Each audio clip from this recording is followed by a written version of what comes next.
3% का मतलब कि 100 लोगों को होता है, उसमें से 3 की डेथ हो जाती है। क्या ये सच है?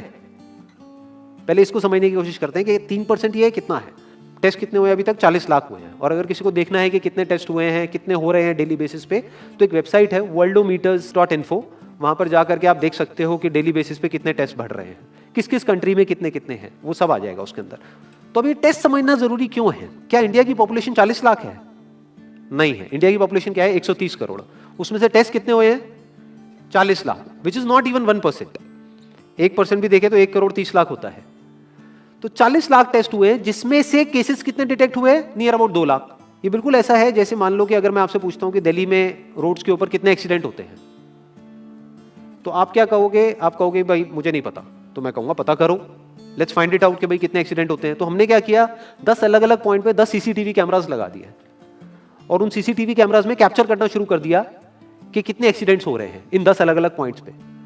तो उसके बाद में मैंने 1 महीने बाद आपसे पूछा कि हाँ भाई दिल्ली में कितने एक्सीडेंट्स होते हैं, तो आप कह रहे हो दिल्ली के 10 एक्सीडेंट होते हैं। तो मैं कहूंगा आपको कैसे पता? आप कहोगे भाई हमने कैमरास लगाया, उसमें कैप्चर हुआ, हमारे पास में प्रूफ है। तो मैंने कहा लेकिन क्या 10 ही जगह है जहां पे वो कैमरास लग सकते हैं? दिल्ली में ऐसी कितनी जगहें हैं जहां पे कि कैमरास लग सकते हैं, लगने चाहिए अगर एक्चुअल में हमको डिटेक्ट करना है। तो सिर्फ ये नहीं ना कि उस 10 के बेस पे हम बोले कि भाई 10 एक्सीडेंट हो रहे हैं, क्योंकि दिल्ली में एक्चुअल में तो हजारों एक्सीडेंट्स हो रहे हैं डेली के। तो ये सारी हमारी कैलकुलेशन ही गलत हो गई।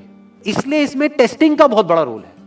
मीडिया में जहां पर भी आ रहा है वहां पर डेली ये आ रहा है कि अच्छा कुछ दिन पहले तक 5000 केसेस आ रहे थे, अब 6000 केसेस बढ़ गए हैं, अब 7000 केसेस हो गए हैं, 8000 केसेस हो गए हैं। बट कोई ये नहीं देख रहा कि उसके साथ साथ में टेस्ट भी बढ़ रहे हैं। तो अब एक्चुअल में डेथ रेट कितना है उसको कैलकुलेट करना बहुत जरूरी है। उसी के बेस पे डिसीजन निकलेगा कि इससे हमको डरना चाहिए या नहीं डरना चाहिए। किसी भी बीमारी से हमको डरना चाहिए नहीं डरना चाहिए, that is not on the basis of कि उसका इलाज है या नहीं है, क्योंकि इलाज तो अभी तक सर्दी जुकाम का भी नहीं है, सर्दी जुकाम की भी कोई वैक्सीन नहीं है। क्या हम उससे डरते हैं? नहीं डरते हैं। क्यों? क्योंकि ज्यादा लोग नहीं मरते हैं। तो सबसे पहले डेथ रेट कैलकुलेट करते हैं कि एग्जैक्टली कितना है। कितने टेस्ट हुए? 40 लाख टेस्ट हुए, उसमें से 2 लाख लोगों को हुआ, तो नियर अबाउट एवरेज कितनी आई? 5% की। अगर यही हमने 4 करोड़ टेस्ट करे होते तो कितने डिटेक्ट हो गए होते? अब तक 20 लाख हो जाते।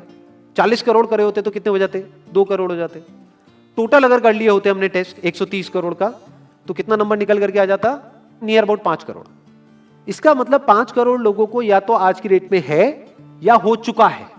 और एक और मजे की बात यह है कि कोरोना में ऐसा नहीं है कि जिसको भी होता है उन सबके सिम्टम्स आते हैं। 80% से ज्यादा जो केसेस होते हैं वो असिम्टोमेटिक होते हैं, उनमें कोई सिम्टम्स नहीं आते हैं। यानी अगर मुझे हो गया है और मैं ठीक भी हो गया हूं तो मुझे पता तक नहीं है। वो तब मुझे पता लगेगा अगर मैं अपने एक टेस्ट कराऊंगा जिसको एंटीबॉडी टेस्ट बोलते हैं और मेरी बॉडी में एंटीबॉडीज मिलेंगी, तब मैं कह सकता हूं कि हाँ मेरे को था और वो ठीक हो गया है। तो अभी अगर हम बेसिक सी कैलकुलेशन करें तो 5 करोड़ निकल करके आ रहा है नंबर। उसमें से डेथ कितनी हुई है? 5800। तो 5 करोड़ में से 5800 डेथ हुई है। पहले तो इसको कैलकुलेशन को हमको ठीक करना है। डेथ को अंडर रिपोर्ट करने का कोई तरीका नहीं है, बल्कि ओवर रिपोर्ट किया जा सकता है। ओवर रिपोर्ट कैसे? फॉर एग्जांपल आपकी बॉडी में टेस्ट हुआ, आपकी बॉडी में मिला कोरोना वायरस, लेकिन आपके अंदर पहले ही बहुत सारी प्रॉब्लम्स चली रही थी, तब भी आपकी किसी ना किसी वजह से डेथ होने ही वाली थी। बट क्योंकि ये कोरोना आया आपकी बॉडी में, इस वजह से आपकी डेथ हो गई, तो ये ट्रिगर कर गया। तो ये जो 5800 का नंबर है, ये इससे कम तो हो सकता है, इससे ज्यादा होने के चांसेस बहुत कम है। बट एक बार को हम मान लेते हैं कि इतना ही है नंबर, ना कम है ना ज्यादा है। तो कितनी परसेंटेज निकल करके आई? 5 करोड़ में से अगर 5800 डेथ्स हुई हैं तो क्या परसेंटेज निकल करके आई? Near about 0.01%।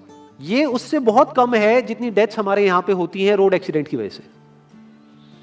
हर साल की अगर हम एक कैलकुलेशन देखें तो 1.5 लाख से ज्यादा डेथ हो जाती है इंडिया में रोड एक्सीडेंट्स की वजह से। हर 4 मिनट में एक डेथ होती है रोड एक्सीडेंट की वजह से। और अगर अभी आप देखोगे सड़कों पे एक बहुत ही फनी चीज नजर आ रही है। 2 व्हीलर पे जा रहे हैं, मास्क सबने लगाए हुए हैं, कभी भी नोट करना इस चीज को। हेलमेट नहीं पहने हुए, हेलमेट बहुत कम लोगों ने पहने हुए हैं। इससे हमको क्या समझ आ रहा है? क्या ये समझदारी है, बेवकूफी है? क्योंकि हेलमेट ना लगाने की वजह से उनके मरने के चांसेस उससे बहुत ज्यादा है, कई गुना ज्यादा है जितना कि कोरोना से मरने के उनके चांसेस है। तो ये डर है जो चारों तरफ फैल रहा है और मीडिया डर को और बढ़ाता चला जा रहा है। और क्योंकि सही इंफॉर्मेशन किसी के भी पास में नहीं है या सही कैलकुलेशन किसी के पास में नहीं है, ये जो अभी हम कर रहे हैं इसको मैथमेटिकल मॉडलिंग बोलते हैं। यानी एक डेटा को देख करके एक मॉडलिंग करी जाए और फिर समझा जाए कि एक्चुअल में जो सही डेटा है वो क्या है। ये नहीं कि लिमिटेड डेटा के बेस पे हम कोई भी कंक्लूजन ड्रॉ कर लें और उसके बेस पे डरते रहें। तो अगर इसका डेथ रेट 0.01% है तो हम सब इतना डर क्यों रहे हैं? क्या कुछ और है जिससे हमको डरना चाहिए, जिससे हम नहीं डर रहे हैं, जिसके बारे में कोई बात नहीं कर रहा है, जो इससे लाख गुना ज्यादा भयानक है? मतलब कोरोना से लाख गुना ज्यादा खतरनाक कुछ है जिससे हम नहीं डर रहे हैं और इससे हम डर रहे हैं। वो क्या है जिससे हमको डरना चाहिए? अनएम्प्लॉयमेंट। अभी पीछे कुछ आर्टिकल्स आए थे न्यूज़पेपर में जहां पे एक फिगर आई थी निकल करके, I am not too sure ये फिगर कितनी सही है कितनी नहीं है, जहां पे आया था कि 13 करोड़ लोग अनएम्प्लॉयड हो गए। इस फिगर से हमको डरना चाहिए। 13 करोड़ लोग अनएम्प्लॉयड होने का मतलब हम समझते हैं कि इसका मतलब क्या है? इसका मतलब ये, अगर इकोनॉमी पॉइंट ऑफ व्यू से देखोगे, कि ये जो 13 करोड़ लोग हैं ये अपने जो खर्चे हैं वो अब बहुत ही लिमिट में कर देंगे। जिस बंदे की नौकरी चली गई है, क्या वो जाकर के मार्केट में नए कपड़े खरीदेगा? क्या अपने बच्चों के लिए खिलौने खरीदेगा?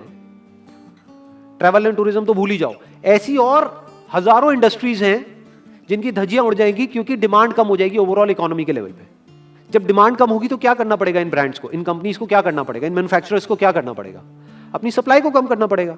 जितनी उन्होंने सप्लाई कम करी, अनएम्प्लॉयमेंट और बढ़ गया कि आज जो नंबर 13 करोड़ है वो बढ़ करके कितना हो गया? 20 करोड़। यानी पूरा का पूरा लूप बन जाएगा। इस लूप को बोलते हैं रिसेशन, जो ग्लोबली ऑलरेडी रिसेशन आ चुका है। और अगर यही रिसेशन और डीप होता चला जाए तो उसको बोलते हैं डिप्रेशन, जहां से एक इकोनॉमी को बाहर आने में 5 से 10 साल लगते हैं। तो इकोनॉमी का पहले ही बुरा हाल था, प्लस इस कोरोना की वजह से और बुरा हाल हो गया है, प्लस जो रहा सहा हमारा जो अपना डर है वो सिचुएशन को और खराब करता चला जा रहा है। और इस डर को हर कोई बढ़ा रहा है, कोई भी कम करने का काम नहीं कर रहा है।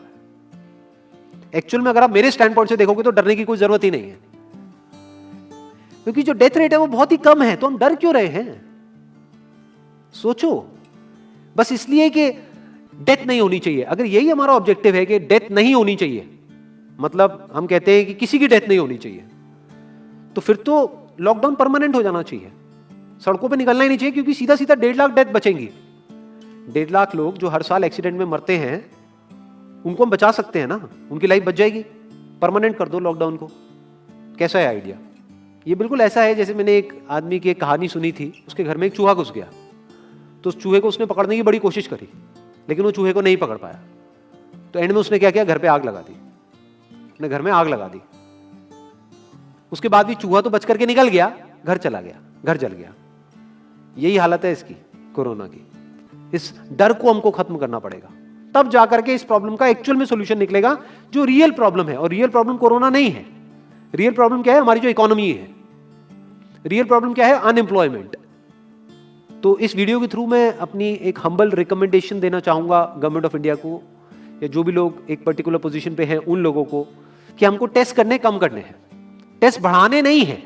अभी हम गलती क्या कर रहे हैं? टेस्ट बढ़ाते चले जा रहे हैं, जिसकी वजह से केसेस बढ़ते चले जा रहे हैं, जिसकी वजह से डर बढ़ता चला जा रहा है। गवर्नमेंट क्या एक क्राइटेरिया नहीं बना सकती कि जो क्रिटिकल केसेस है बस उन्हीं का टेस्ट करो, क्योंकि उन्हीं को हॉस्पिटल में एडमिट करने की जरूरत है, तो उन्हीं का टेस्ट होना चाहिए ना। जो वैसे ही ठीक हो रहे हैं, अपने आप ही ठीक हो रहे हैं, जिनको माइनर सिम्टम्स हैं और वो खुद ही ठीक हो रहे हैं, उनका टेस्ट करने की क्या जरूरत है?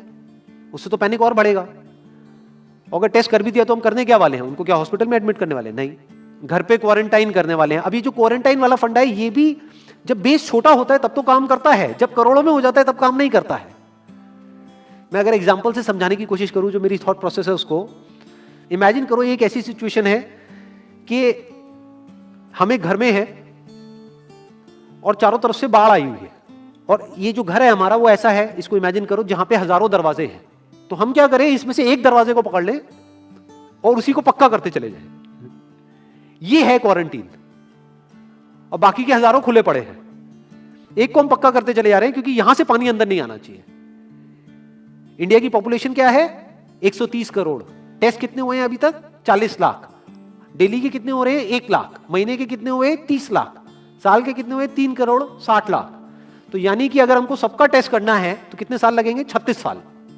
तो जब हमको दिख रहा है साफ साफ कि हम सबका टेस्ट कर ही नहीं सकते, तो हम टेस्ट क्यों बढ़ाते चले जा रहे हैं?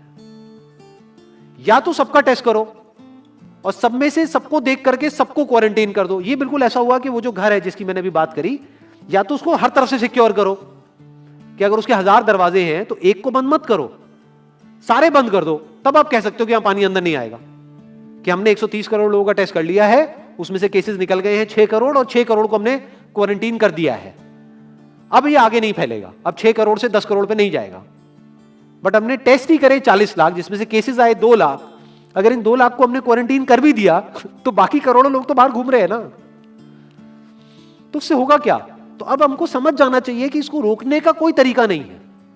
तो अब इसका प्रैक्टिकल सॉल्यूशन क्या है? गवर्नमेंट की तरफ से हमको सिर्फ ये इंफॉर्मेशन चाहिए कि भैया अभी कितने बेड्स ऑक्यूपाइड हैं आपके स्टेट में, और अभी कितने और आपने अरेंजमेंट कर रखा है, और कितने और कर सकते हो। अब वो बेड चाहे किसी हॉस्पिटल में हो चाहे किसी होटल में हो। और प्लस ये इंफॉर्मेशन क्यों नहीं जा रही लोगों के पास में कि इतना डरने की जरूरत नहीं है जितना आप डर रहे हो। हाँ ठीक है, प्रिकॉशंस लो, सेफ्टी मेजर्स लो, सोशल डिस्टेंसिंग को मेंटेन करो, लेकिन इतना डरने की जरूरत नहीं है जितना आप लोग डर गए हो, क्योंकि डेथ रेट कम है। ये इंफॉर्मेशन जानी चाहिए अब लोगों के पास में, वक्त आ चुका है। अगर ये नहीं गई तो प्रॉब्लम सॉल्व नहीं होने वाली इकोनॉमी के लेवल पे। कॉन्फिडेंस खत्म हो चुका है, रियलिटी को हमको पहले समझना होगा। अभी प्रॉब्लम क्या हो रही है? हम कह रहे हैं कि हाँ कंस्ट्रक्शन एक्टिविटीज अलाउड है। गवर्नमेंट को क्या लग रहा है अलाउड बोल करके सारी प्रॉब्लम सॉल्व हो जाएगी। अलाउड तो हो गई, बट मेरे जो फ्रेंड्स हैं जो कंस्ट्रक्शन इंडस्ट्री में हैं वो बता रहे हैं कि लेबर ही नहीं है, लेबर सारी अपने गांव चली गई है। तो अब कौन कंस्ट्रक्शन करेगा वहां पे? अब ये लेबर चली तो गई है, इसको वापस कैसे बुलाओगे? मीडिया में अगर रोज ये दिखेगा कि केसेस बढ़ रहे हैं, केसेस बढ़ रहे हैं, केसेस बढ़ रहे हैं, वापस आएंगे वो लोग? 1 से लाख नहीं आएंगे। तो उनको मीडिया में क्या दिखना चाहिए, न्यूज में क्या दिखना चाहिए कि अब ये प्रॉब्लम सॉल्व हो रही है। तो लोगों के अंदर का डर निकलना चाहिए। यानी जो भी मैंने अभी तक कहा, अगर मैं उसको सम अप करूं तो वो क्या है प्रैक्टिकली, अगर पॉइंटर्स में सॉल्यूशन देखा जाए। नंबर 1 मोस्ट इंपॉर्टेंट, टेस्ट धीरे धीरे हमको कम करने हैं, बढ़ाने नहीं है। दिन के 1 लाख टेस्ट हो रहे हैं, मैं ये नहीं कह रहा कि एकदम से 10,000 कर दो, 1 लाख के 90,000 कर दो, एटलीस्ट बढ़ाओ मत। समझ गए? 1 लाख के 1.5 लाख टेस्ट मत करो दिन के, 2 लाख मत करो, क्योंकि तब भी 36 साल लगेंगे पूरा करने में। अगर आपने स्पीड डबल भी कर दी तब भी 18 साल लगेंगे। 18 साल तक तो पता नहीं ये बीमारी कहां होगी, किसी को याद तक नहीं होगा। तो करना क्या है गवर्नमेंट को? अगर थोड़ा सा सेंसिबली चले कि टेस्ट को धीरे धीरे कम करते चले जाओ, यानी 1 लाख से 90,000 कर दो, फिर कुछ दिन बाद 80,000 कर दो, फिर 70,000 कर दो। इसकी वजह से क्या होगा? मीडिया में केसेस कम होते हुए दिखेंगे, अखबारों में केसेस कम होते हुए दिखेंगे, हर जगह पे जहां पे अभी आ रहा है कि अभी तक की सबसे बड़ी फिगर, आज तक के सबसे ज्यादा केसेस, वो सब धीरे धीरे कम हो जाएंगे। कम मीडिया में पैनिक फैलेगा, कम पैनिक फैलेगा लोगों में, धीरे धीरे लोग बाहर निकलना शुरू होंगे, जो अभी नीड ऑफ द आवर है। धीरे धीरे लोग बाहर निकलेंगे, धीरे धीरे डिमांड बढ़ेगी।